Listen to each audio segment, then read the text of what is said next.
붙드심이라는 제목으로 말씀 함께 나누겠습니다. 요즘 교육열이 높은 서울 어느 지역 부모들 사이에서는 의사가 되려면 유치원 때부터 준비해야 한다는 이야기들이 돈다고 합니다. 그래서 의사가 된다 보다 의사로 만든다라고 표현해야 할 정도라고 합니다. 어느 유치원을 보내야 하는지, 어떤 영어 교육을 받아야 하는지, 그리고 언제부터 수학을 선행해야 하는지, 어떤 대회를 준비해야 하는지가 꽉 채워서 그냥 짜여진 로드맵대로 의사가 되는 정해진 길을 가는 아이들이 많이 있다고 합니다.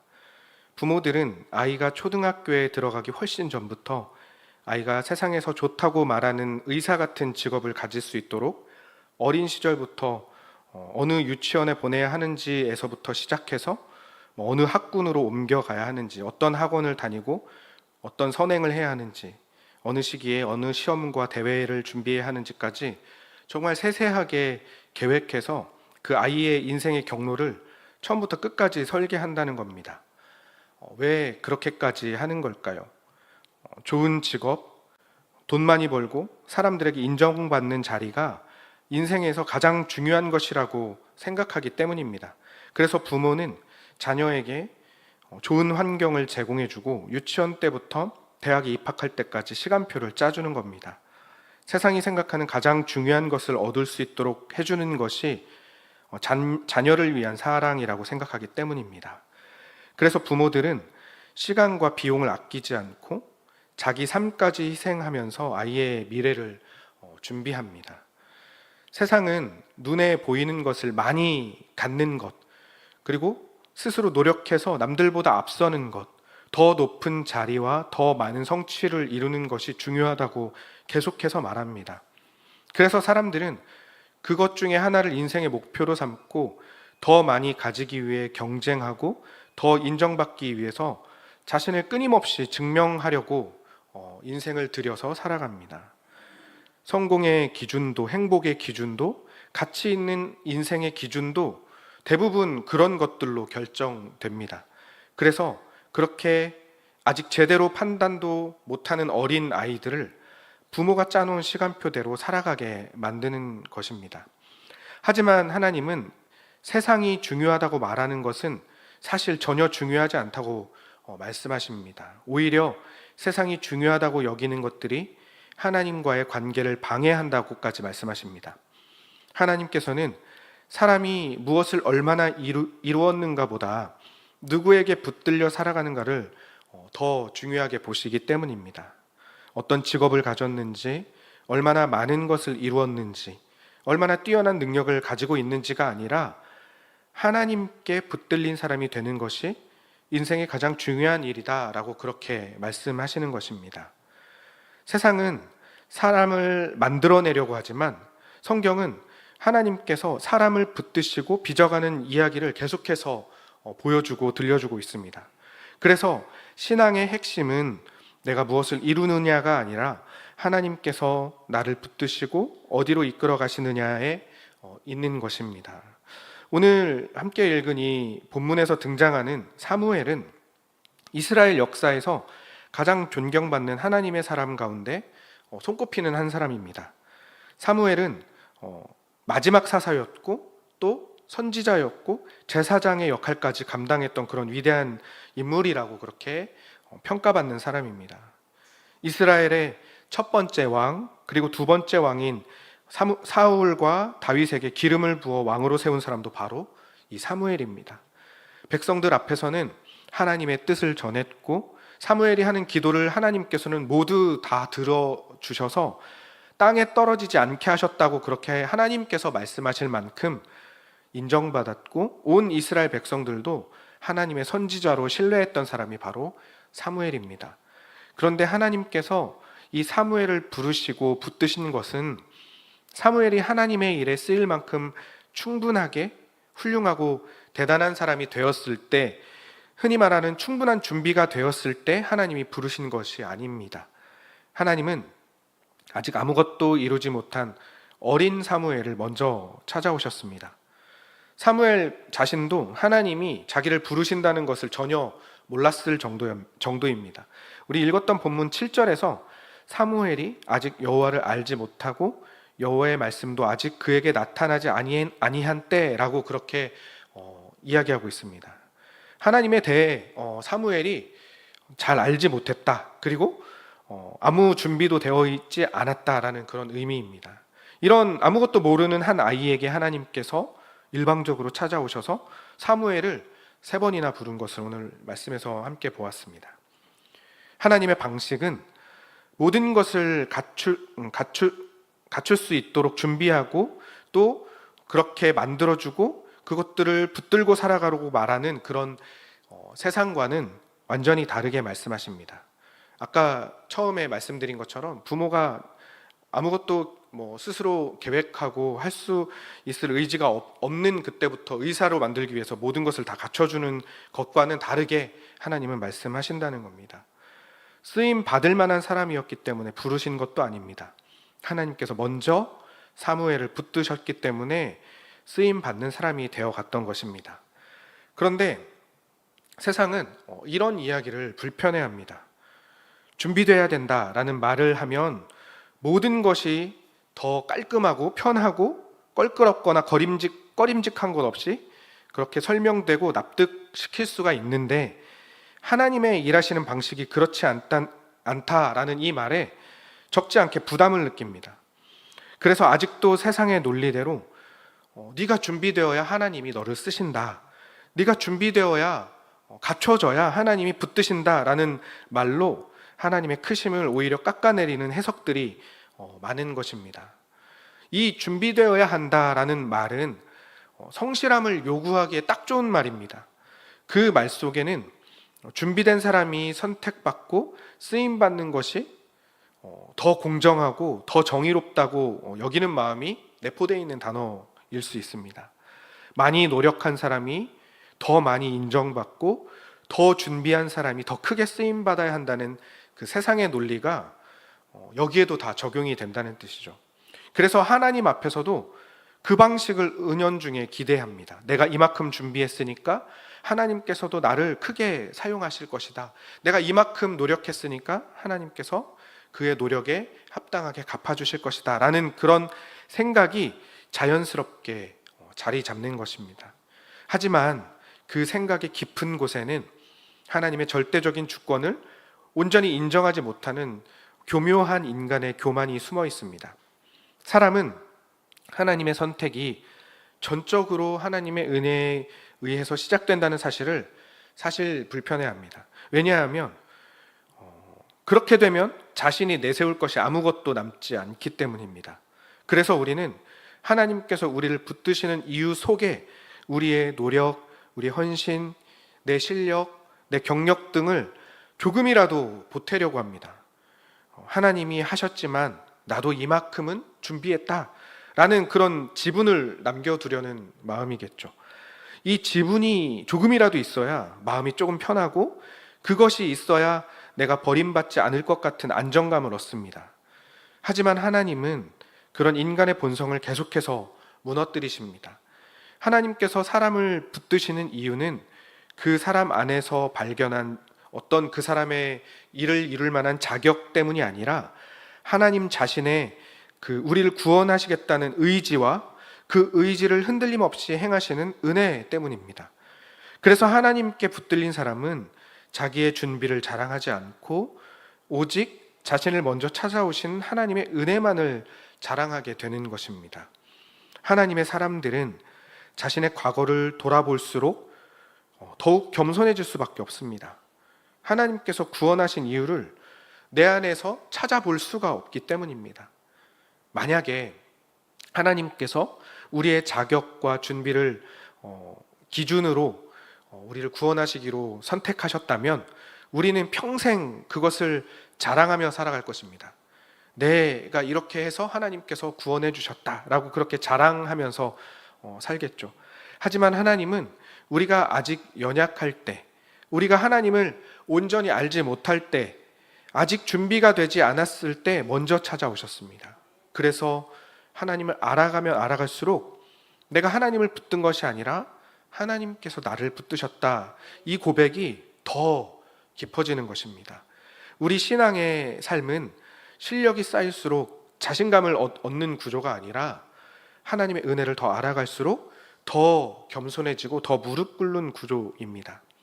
그래서 이것이 우리에게 오히려 더 큰 은혜가 되고 위로가 되는 것입니다.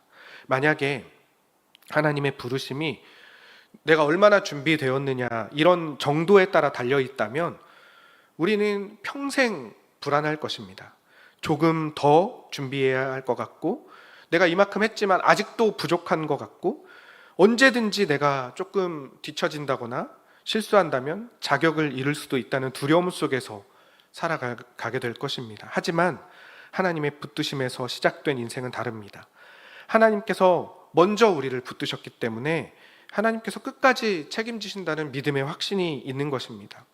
우리가 성장하는 이유도 하나님께 쓰임받기 위해 자격을 얻기 위해서가 아니라 이미 붙드신 하나님께서 우리를 하나님의 사람답게 빚어가시기 때문에 우리가 자라나고 성장하는 것입니다. 그러면 하나님께서 우리의 조건이나 우리의 준비를 보시고 우리를 부르신 것이 아니라는 것은 우리가 알겠는데, 하나님께 붙들린 우리는 무엇을 해야 하는 것일까요? 하나님께서 우리를 붙드셨는데 그럼 우리의 삶에는 어떤 모습이 따라와야 하는 걸까요? 은혜로 시작됐다는 사실은 우리의 삶을 수동적으로 만드는 것이 아닙니다. 하나님께서 나의 조건과는 상관없이 나를 붙드셨기 때문에 나는 아무것도 안 해도 괜찮아 라는 것이 아니란 거죠. 오히려 하나님과 어떤 관계로 살아가야 하는지를 더 하나님 앞에 적극적으로 묻고 하나님의 뜻대로 우리 삶을 조정하게 하시는 게 또 하나님의 은혜입니다.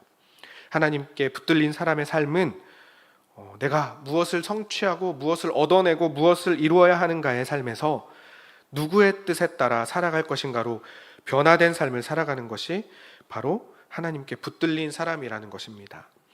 우리는 자기 생각과 자기 판단을 붙잡고 살아가려고 하는 존재입니다.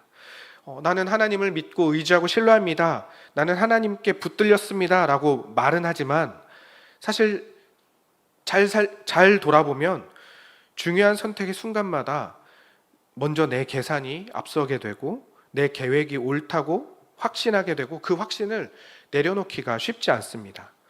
하나님을 믿는다고 말하지만 실제 삶에서는 여전히 내가 내 인생의 주인이 되어서 내 방향을 결정하려고 한다는 겁니다. 그래서 하나님께서 우리를 붙드셨다는 것을 아는 자로 또 그렇게 믿는 자로 살아가는 방법은 아무것도 안 하고 그냥 그렇게 믿습니다라고 말로만 하는 것이 아니라 꾸준히 나의 고집, 나의 방식, 우리의 주인된 자리를 하나님께 내어드리는 것입니다. 하나님의 뜻 앞에 우리의 뜻을 꺾는 것으로 우리가 하나님께 붙들린 자임을 확인해 가는 것이 우리에게 맡겨진 삶인 것입니다. 하나님께 붙들린 사람에게 가장 중요한 문제는 결과를 만들어내는 능력이 아닙니다. 우리가 향하는 방향이 가장 중요한 것입니다. 얼마나 많은 것을 할 수 있는가 보다 누구의 뜻을 따라 살아가느냐가 더 중요하다는 것입니다. 하나님은 우리의 삶 속에서 끊임없이 너의 뜻을 따라 살겠니? 아니면 내 뜻을 따라 살겠니? 라고 그렇게 묻고 계십니다. 더 많은 것을 이루고 그렇게 이룬 것들을 차곡차곡 쌓아서 나의 성을, 나만의 안전한 성곽을 구축하는 것이 우리가 지음받은 목적이 아니라 내 뜻보다 하나님의 뜻이 옳다는 것을 하나님을 더 알아가면 알아갈수록 점점 더 인정하면서 하나님의 주인 되심을 고백하는 것이 우리 삶의 목적이 되어야 하는 것입니다. 사무엘이 하나님께 붙들린 사람으로 살아갈 수 있었던 그 출발은 그의 어떤 결심이나 어떤 하나님을 향한 열심이 아니었습니다.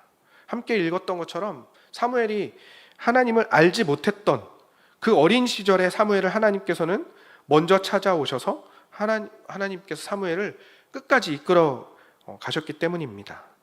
하나님께서 먼저 시작하셨기 때문에 사무엘의 인생은 하나님께 속한 사람으로 살 수 있게 된 것입니다.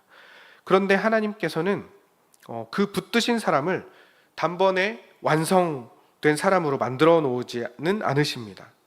붙들린 사람의 삶 속에서 하나님의 사람답게 차곡차곡 쌓아가시고 빚어가신다는 겁니다. 그 과정 가운데에는 여러 굴곡들이 있고 여러 사건들이 있을 겁니다. 하나님의 은혜가 출발이 되어서 우리 삶 속에 함께 하시고 또 우리를 이끌어 가십니다.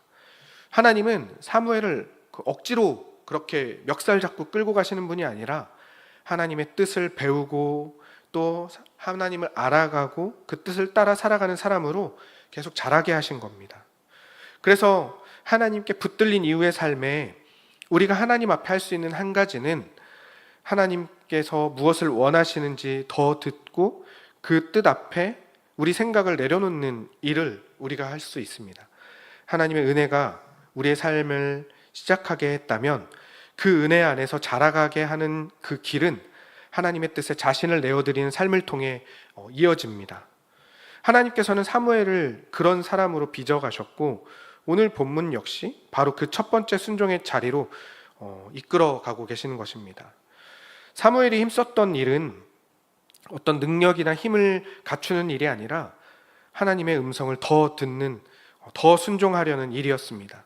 이 사무엘이라는 이름 자체도 하나님의 음성을 듣기 애쓰기를 바라는 그 부모의 마음이 담겨져 있습니다. 우리가 사무엘이 어떻게 태어났는지를 잘 알고 있는데요. 사무엘의 부모 한나가 교회에서 간절하게 기도하면서 원래는 잉태하지 못하는 몸이었지만 하나님께서 그렇게 사무엘을 한나에게 허락해 주셨고 그렇게 어렵게 얻은 귀한 아들의 이름을 사무엘이라고 지었습니다. 우리도 자녀의 이름을 그 좋은 이름으로 짓고 또 그 이름의 의미대로 자라주기를 바라는 마음으로 이 이름을 지어주는데 이 사무엘이라는 이름도 하나님께서 들으셨다, 하나님께 들음을 입은 자라는 그런 의미가 담겨 있습니다. 한나가 간절한 마음으로 하나님께 나아갔고 하나님은 그 간구를 들으시고 또 한나에게 사무엘을 주셨기 때문에 자신의 간구를 들으신 하나님에 대한 믿음의 고백으로 이 이름을 지어준 것일 겁니다. 사무엘이라는 이름 안에 이미 하나님의 그 인생의 주도권을 하나님께서 쥐고 있다는 그 부모의 고백이 새겨져 있었던 것입니다. 한나는 무엇을 성취했는가로 규정하는 이 세상을 사무엘이 똑같이 따라 살아가지 않기를 바라는 마음으로 사무엘을 하나님께 드렸습니다. 이 시대는 영적으로 어두워지는 그 사무엘이 자라는 그 시대는 자기 뜻에 옳은 대로 살아가는 그런 시대였는데 그대로 살아가는 것이 아니라 하나님께 붙들린 인생을 살아가기 바라는 마음으로 하나님께 사무엘을 드리고 맡긴 것입니다. 사무엘을 부르셨을 때 그 시대에 대해서 하나님이 본문 1절에서 이렇게 말씀하십니다. 아이 사무엘이 엘리 앞에서 여호와를 섬길 때에는 여호와의 말씀이 희귀하여 이상이 흔히 보이지 않았더라. 이렇게 말씀하고 계신데 사무엘을 부르셨을 당시는 사사시대가 마무리되어가는 그런 시대였습니다. 그 시대를 성경에서는 여러 번 강조해서 이야기하는데 하나님의 말씀이 희귀한 시대, 영적으로 캄캄한 시대, 각자의 소견에 옳은 대로 행하는 시대라고 그렇게 표현을 합니다. 마치 우리가 살아가는 이 시대와 비슷한 것 같습니다. 전적으로 본문에서 등장하는 이 대제사장 엘리의 육신의 눈이 어두워져 간 것처럼 하나님을 향한 영적인 눈도 함께 어두워져 갈 정도로 하나님의 말씀을 듣지 못하는 시대, 지도자들의 영적 감각도 무너진 시대가 바로 하나님께서 사무엘을 부르신 그 시대라고 볼 수 있습니다. 그런 시대에 뭔가를 위대한 것을 할 수 있는 한 사람을 부르는 게 아니라 정말 연약하고 작은 아이인 사무엘을 부르셔서 하나님은 새로운 역사를 시작하려고 하시는 것입니다. 모든 것이 갖춰진 사람, 준비된 사람을 부르신 것이 아니라 아직 하나님을 제대로 알지 못하는 그런 사람들의 기대에는 한참 모자라는 그런 어린 사무엘을 부르신 것입니다. 그런데 이게 하나님의 방법입니다. 하나님은 사람의 준비된 조건이나 어떤 가능성을 보시고 부르신 것이 아니라 하나님의 절대적인 선택을 통해 부르시는 것을 전적으로 보여주는 말씀입니다. 아브라함을 부르실 때도 그러셨고 예레미야나 이사야 같은 그런 위대한 선지자들을 부르실 때도 하나님은 그러셨습니다. 자격을 갖추어서 하나님이 움직이신 것이 아니라 하나님이 먼저 움직이셔서 그 사람을 자격 있는 자로 만들어 가셨습니다. 그래서 이 사무엘의 부르심은 하나님의 일하시는 방식을 가장 선명하게 보여주는 한 장면이라고 볼 수도 있는 것입니다. 사무엘은 하나님의 음성을 듣고 들은 말씀 앞에서 자신의 생각을 돌이키고 하나님께 순종하면서 하나님의 일을 감당했습니다. 하나님께 붙들렸다는 것은 하나님의 말씀을 많이 아는 사람이 되었다는 뜻이 아니라 하나님 뜻 안에서 자신의 뜻을 내려놓는 사람이 되었다는 뜻입니다. 그렇게 평생 이 싸움을 반복하면서 살아가는 것입니다. 이 싸움이라는 말의 의미는 내 생각, 내 판단과 하나님의 말씀 사이에서 내 뜻을 내려놓고 하나님의 말씀이 언제나 옳다고 인정하는 삶을 산다는 뜻입니다. 자기 뜻을 굽힌다는 것은 쉬운 일이 아닙니다. 더구나 사람들이 인정하면 인정할수록, 내가 더 많은 것을 이루었을수록, 또 많은 것을 소유하고 가졌을수록 내 뜻을 굽히기는 더 힘들어집니다. 지금 더 합리적으로 보이고 또 상식적이고 내가 드러나거나 내가 나타나는 선택이 당연한 것이지만, 하나님께 붙들린 사람은 당장 이해하지 못하고 인정되지 못하더라도 하나님은 언제나 옳다는 믿음으로 선택하는 삶을 살아가는 것입니다. 어린 시절 하나님께서 사무엘을 부르셨던 그날 밤은 단지 한 번의 특별한 사건이 아닙니다. 그날 하나님께서는 한 아이에게 음성을 들려주신 것으로 끝내시는 것이 아니라 평생 하나님 말씀 앞에 자신을 굽히는 사람으로 빚어가시고 그 사람을, 그 아이를 통해서 영적으로 어두운 시대를 밝혀가시는 도구로 사용하신 것입니다. 하나님께 붙들린 사람은 자기 뜻을 끝까지 관철시키는 사람이 아니라 하나님 뜻 앞에서 자신을 기꺼이 내려놓을 줄 아는 사람이라는 사실을 사무엘의 일생을 통해 보여주고 계시는 것입니다. 말씀을 정리하겠습니다. 하나님께서 우리에게 가장 바라시는 가장 중요한 것은 우리가 대단한 능력을 갖추는 것도 아니고 남들보다 뛰어난 뭔가를 얻어내는 것도 아닙니다. 어차피 우리가 이룬 것들로는 소망을 만들어낼 수 없기 때문입니다. 그래서 하나님은 우리를 먼저 붙드셨고 지금도 붙들고 계시고 끝까지 붙드심으로 우리의 영원한 소망이 되어주시는 것입니다. 우리 신앙의 핵심은 내가 얼마나 하나님을 위해 큰 일을 하는가가 아니라 하나님께 그저 붙들린 사람답게 살아가는 것입니다. 하나님께서 이끄시는 손길을 항상 믿고 신뢰하면서 그 붙드심 속에 내 삶을 그대로 맡기는 것, 내 자신을 맡기는 것, 그것이 하나님께서 자기 백성에게 가장 먼저 원하시는 우리의 삶의 모습인 것입니다. 여전히 내 생각이 더 옳아 보이고 내 계획이 더 안전해 보이고 내 방식이 더 효율적으로 느껴질 때가 너무나도 많이 있습니다. 그래서 하나님의 뜻과 내 뜻이 부딪힐 때가 많습니다. 그러는 순간마다 우리는 선택의 자리에 서게 됩니다. 그때 하나님께서 바라시는 것은 우리의 고집을 끝까지 밀어붙이는 것이 아니라 하나님의 선하심을 믿고 우리 뜻을 내려놓는 것을 하나님은 우리에게 원하신다는 겁니다. 그렇게 하나님께 더 순종해가며 하나님께 뭔가를 더 만들어서 드리려는 행위로 순종을 이해하는 것이 아니라 하나님께서 나보다 더 오르시고 선하시고 내 인생을, 나를 가장 잘 아신다는 믿음의 고백으로 하나님께 순종으로 나아가시기를 간절히 소망합니다. 그 고백 아래 나를 굴복시키는 것이 바로 순종인 것입니다.